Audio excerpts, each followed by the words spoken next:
To my channel. আশা করি প্রত্যেকে ভালো আছেন। আজ আমি আপনাদেরকে বিবাহিত নারী বশ করার একটা নিষিদ্ধ বিদ্যা দেব।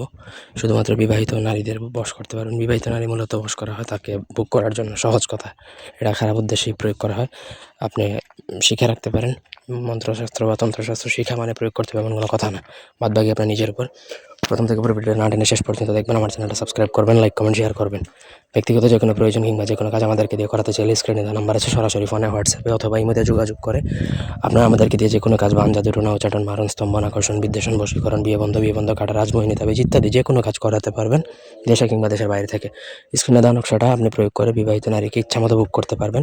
সে এক কথা আপনার জন্য পাগল থাকবে, তার জামাইকে ভুলে যাবে, আপনাকে সবসময় মনে থাকবে আর কি। স্ক্রিনে দেওয়া নকশাটা বিবাহিত নারীর ব্যবহৃত কাপড়ের মধ্যে লিখতে হবে, অন্য কোনোভাবে প্রয়োগ করা যাবে না। আপনাদের প্রয়োজন হলে আমার সাথে যোগাযোগ করতে পারেন। ব্যবহৃত কাপড়ের মধ্যে এক কালার কাপড় হলে ভালো, না হলে নকশাটা লিখতে পারবেন না, বোঝা যাবে না। নকশাটা লিখবেন হচ্ছে অরিজিনাল কেশরের কালি দ্বারা। কেশরের কালি একটু দামি বা এক্সপেন্সিভ হবে, বাট এটা আপনাকে সংগ্রহ করতে হবে।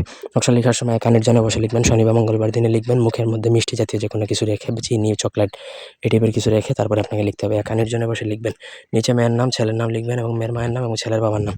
এই চারটা জিনিস ওই তার কাপড়ের মধ্যেই লিখবেন। তারপর আপনাকে সেই কাপড়টা এই একটা মাদুলিতে ভরবেন। মাদুলিতে ভরে আপনাকে সেই মাদুলিটা মেয়ে যেখানে থাকে, যে বিবাহিত মহিলা, তার বাড়িতে পুঁতে দিতে হবে। এই হচ্ছে কমপ্লিট প্রসেস। যদি সঠিকভাবে কাজ করতে পারেন তাহলে 24 থেকে 48 ঘন্টার মধ্যে সে বশীভূত হয়ে পাগল পারা হয়ে যাবে আপনার জন্য, আপনার সাথে প্রেম করার জন্য অস্থির হয়ে যাবে। তখন আপনি চাইলে তার সাথে পরকীয়া সেই সম্পর্কটা করতে পারেন।